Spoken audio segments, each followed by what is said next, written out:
How's it going, guys? Welcome to my very first episode of Kicking Back with Billy. Today we have a very special guest, the founder of E-Network Entertainment, Larry Namer. An entertainment industry veteran with over 45 years of professional experience in cable television, live events, and new media.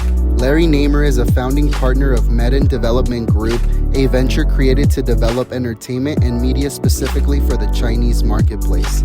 An accomplished entrepreneur, Mr. Namer is the co-founder of E-Entertainment Television, a company now valued at over $3.5 billion US, and the creator of several successful companies in the United States and overseas.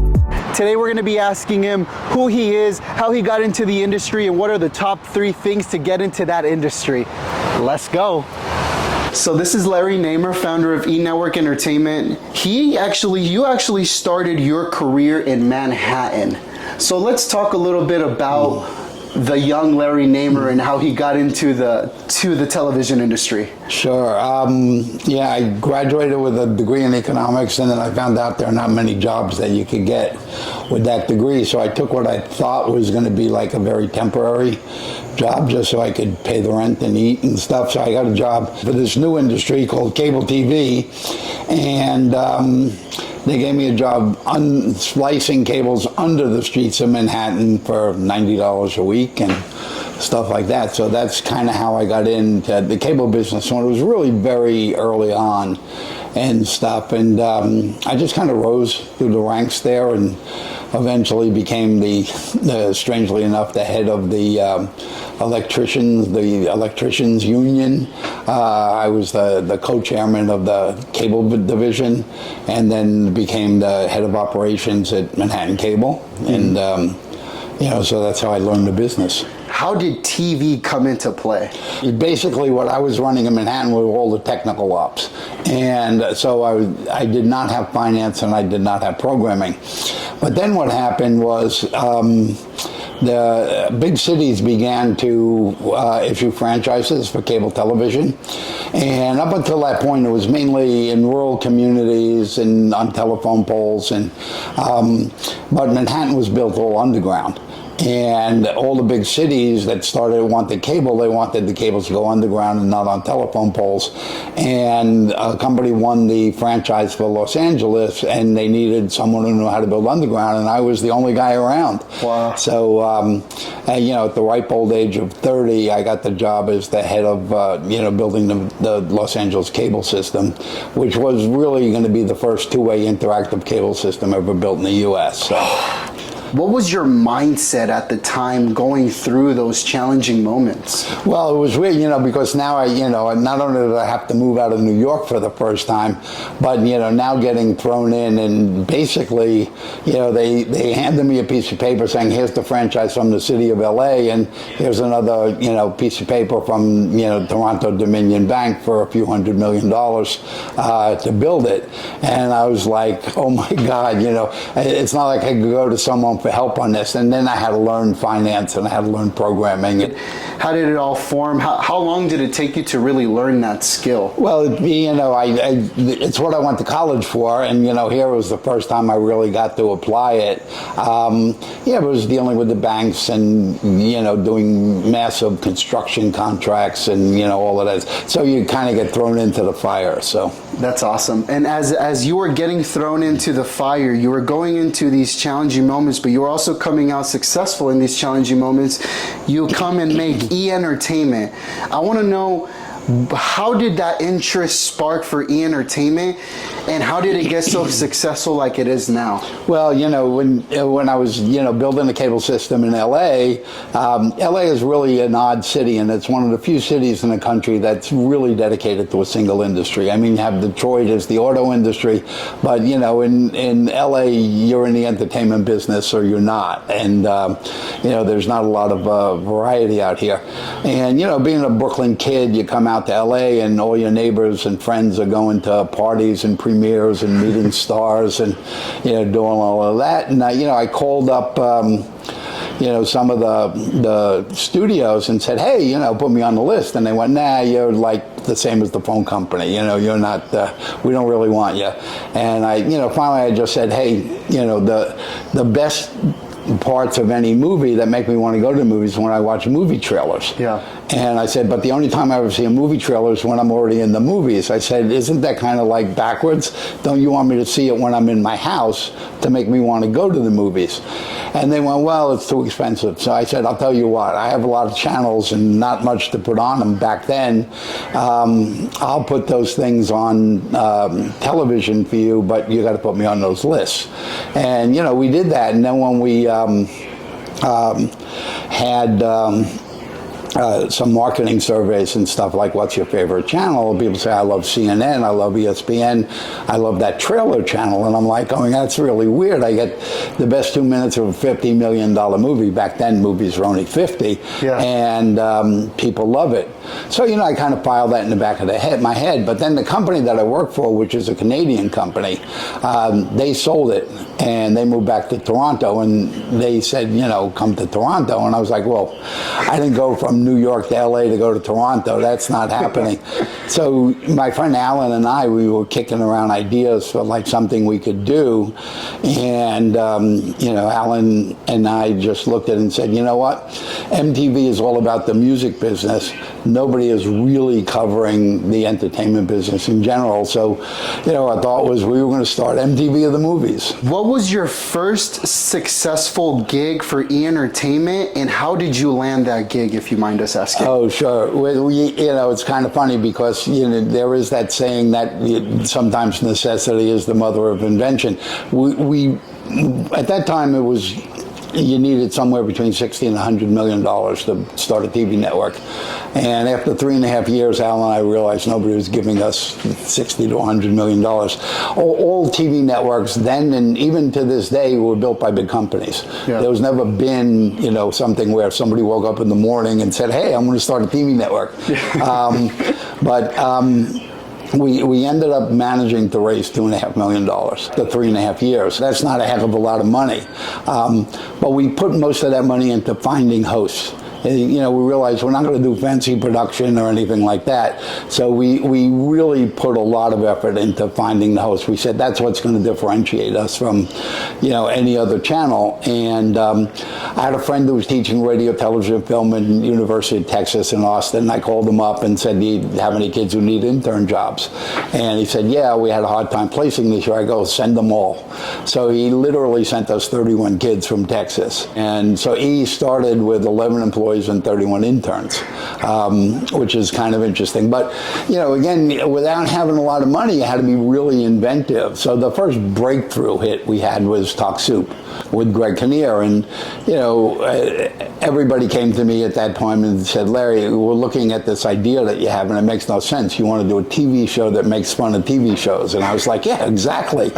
And they're going, it's kind of crazy, but we'll try it. And, that show ended up running 26 years. So, wow. So that was the first major breakthrough. The second one is probably Howard Stern, where we met Howard in an elevator in New York, and he was telling us how great his radio show is, and we kind of looked at each other going, radio, really? But then we went and looked at, we went there to visit, and it was a reality show, real life about a radio TV, radio show, and so that was the second one. And then Howard blew up, but the whole sensibility of E! At the beginning was Hollywood is funny stuff. Don't try and make believe it's rocket science. And so you had Talk Soup, then you had Howard Stern, and then you had E! Hollywood True Stories and E! News, and all of that stuff. And when we went on the air, it blew up. I mean, it was the fastest growing cable network in the world at that point. And I think in the first year we were in 14 countries. And now in 142 countries. So, how many calls did it take for you to land your first gig? Oh, in terms of money or? Money, brand awareness. It took us 3.5 years to, and then, like I said, we raised 2.5, and the going rate was supposed to be 60 to 100, but we just said, nobody's giving us the 60, so let's make it work for 2. Yeah. And but that was kind of it, and he just grew monstrously. And, eventually for me it stopped being fun because I consider myself a creative, and I create programs and produce programs and stuff like that. And I found myself in, with this monstrous company and hundreds of employees and offices and bureaus around the world. And I was spending all my time on like organizational administrative stuff and not on, so eventually I just brought in somebody to run the day-to-day, and I went off trying to build the international. The international brand. Yeah. How long did it take you to build that international brand? It was a good 5 years. 5 years? And stuff. But yeah, we were up in 5 years, we were up over 100 countries, and it was just monstrous. Even to this day, everybody talks about influencers and stuff. And if you took the top 100 influencers of pop culture in the world, on any given day, they don't reach as many people as he does. What's the next thing to continue to doing what you're doing as you're motivating your community to stay big as it is now? Sure. Well, I even while I was still at E, I started a media company in Russia, and interestingly, because I got to do the stuff that I love most, which is create programming, and we had in Russia, and it was more of a hobby for me than anything else because he was growing quite big, but I had the #1 TV show in Russia 5 days a week for 10 years, which was just nuts. It was like soap opera. And then we had a big concert company there. We did over 300 concerts, some major Western acts, from Paul McCartney to David Bowie to Sheryl Crow and stuff like that. And then I kind of moved on from there to China. And again, I look for challenges. And so I've been in China now for quite a while. I still do stuff in the U.S., but China has been kind of my passion to figure out how to crack that, because nobody ever seemed to be able to crack it. And we've had major shows in China.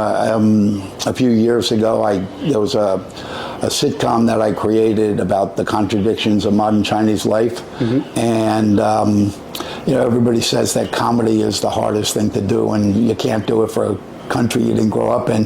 So I said, okay, that's a challenge, I'll do that. So I created this sitcom, and it went on to be nominated at the Asia TV Awards, which was the only comedy from China nominated, which I thought was, okay, that's an accomplishment, is doing that. So that was kind of fun. These days I'm totally into the whole let's call it tech, and and the changes in the financial world out there. So everything from AI and how AI impacts production or creation to programming. I'm into NFTs and blockchain and all of that kind of stuff there. And I think that's where it's all going, and I don't want to be left behind, so I pay a lot of attention. What's your next goal moving forward? I started really getting into socially responsible programming. We created a show, Financial Wellness for Millennials, which I think Chicken Soup is the guys who bought it. And then actually a woman I met at Secret Knock, Catherine Sellery, came to me and wanted to do something on parenting. And my first reaction was, oh, that's kind of boring and stuff. But then when I thought about it, being a parent in today's world is so much more complex than it used to be. With bullying and school shootings and gender identification issues and stuff, and particularly here in the U.S., this is the first generation where kids will not do better than their parents. I mean, when I grew up, it was a given. It was like, you're going to have a better life than your parents. It's not like that anymore. It's, so it creates dilemma. I mean, has a kid buy a house in California? I don't know how they do it. So we created the show based on Catherine. So doing that and doing this award show, and now actually working on a new one called Uncanceled, which really deals with the whole issue of cancel culture in this country, which doesn't make a difference which side of the political spectrum you're on. I think we've gone too far with canceling. I mean, I grew up on reading Rolling Stone magazine. That's how I learned about music. And started by Jan Wenner, and he was in the Rock and Roll Hall of Fame. Well, a few months ago, he said something really, what I consider really dumb about women and stuff like that. So not only did he have to step down from the magazine, but they took him out of the Rock and Roll Hall of Fame. And I said, wait a second, this is like, I mean, how do you change his? The guy has the right to say stupid stuff. I mean, this is America, and I could never read the magazine again, never buy the magazine again, or whatever, but to take him out of the Rock and Roll Hall of Fame, I said, that's way too far.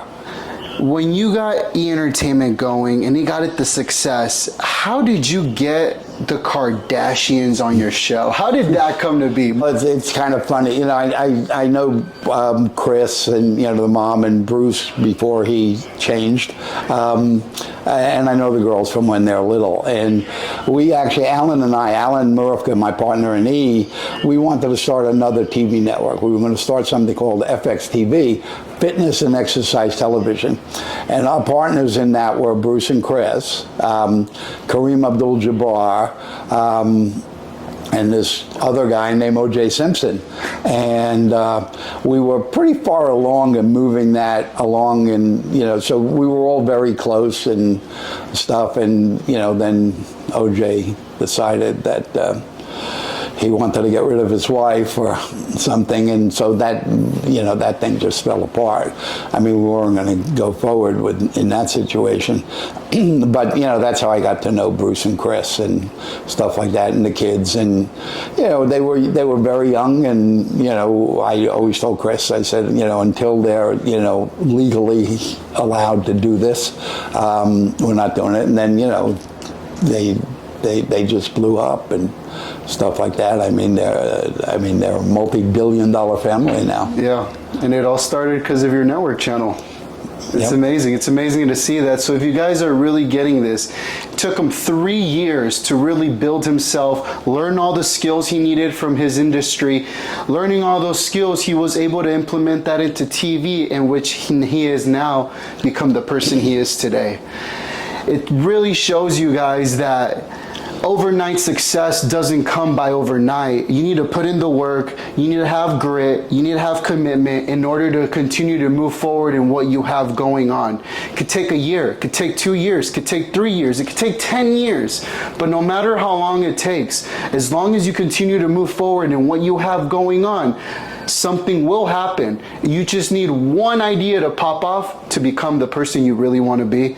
Larry Namer, thank you so much for taking the time. Now I want to get you doing your favorite thing, which is cooking. I want to help you cook a little bit with one of your favorite dishes. Something a little bit out of the TV could get you in your personal zone. Sure. So what are we going to be cooking today? And so we're going to be doing Chinese dumplings. Is this one of your favorite dishes, Mr. Larry? It is, and it's one of the things that, strangely enough, when I was in college, I worked at a Chinese restaurant in the kitchen, so I learned how to do all this stuff, and it kind of amazes people.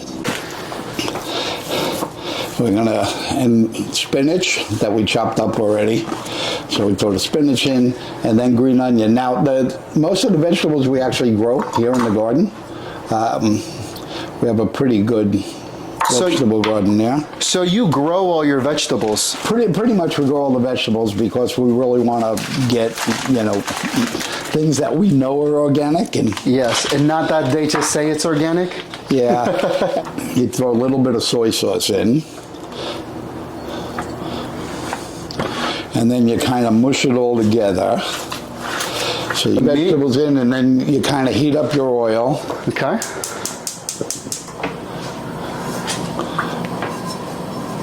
When's the first time they got you on camera cooking, Larry?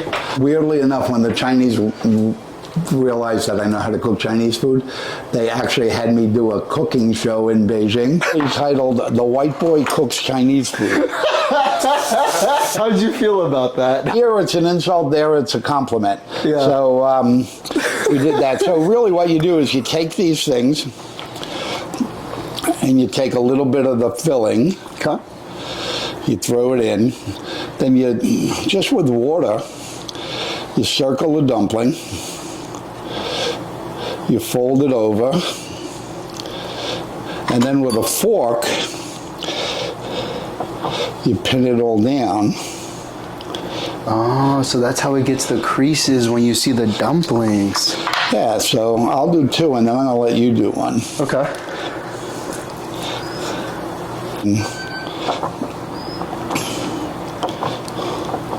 Larry Namer just showed me how to do 2 dumplings, so now I'm gonna give it a shot and see how I make it. Might not come out as professional as his, but we're gonna give it a shot and see how it comes out.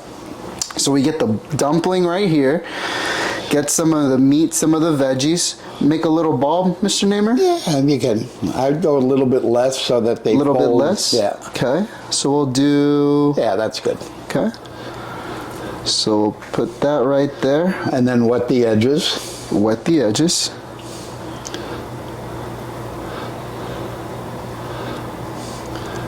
And then fold it over and press it down. Fold it.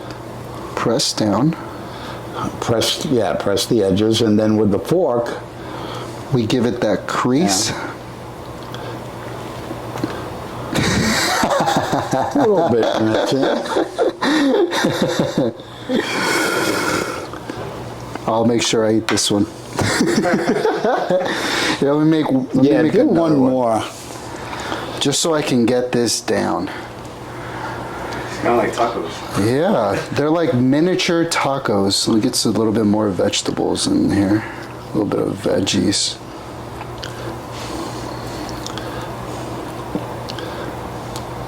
So now we're gonna get some water, wet the sides.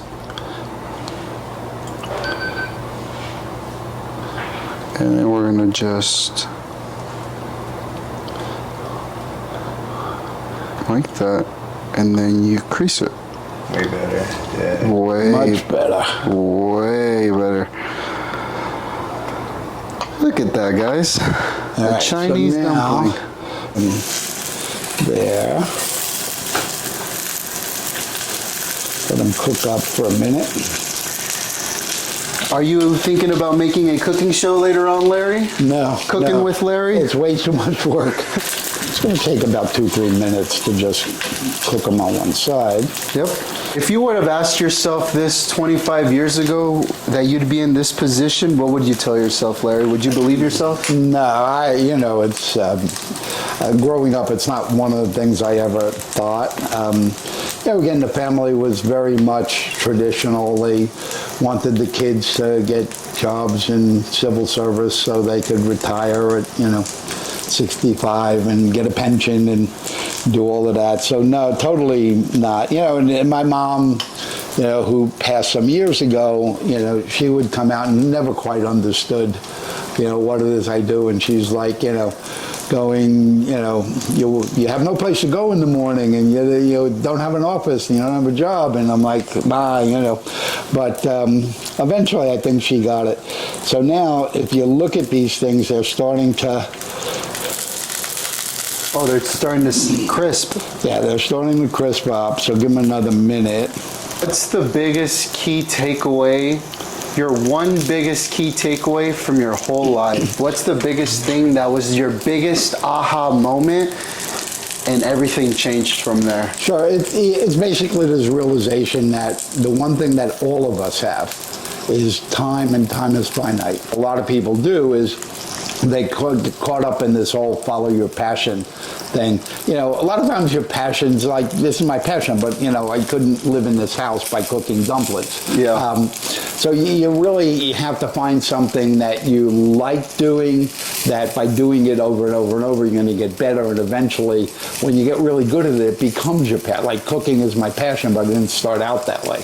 I cooked because my parents worked, and I didn't want to eat peanut butter and jelly for dinner every night. Mm-hmm. But I self-assess every night. I wake up in the morning, I have 10 new ideas. By the time I go to sleep, I realize they're all pretty dopey. And it's get your ego out of the way and just say, you know what, it seemed like a good idea, not anymore, and then move on. Because if you start following your passion for things that really are never going to be anything, you're taking up your time, which could have been used at things that could be something. So anyway, with these, let's flip them over.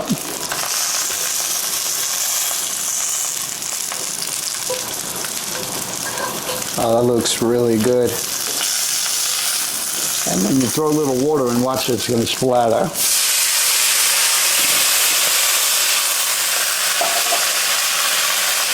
And then we'll get a plate. So now we're steaming the food. Yeah, so you're steaming that side.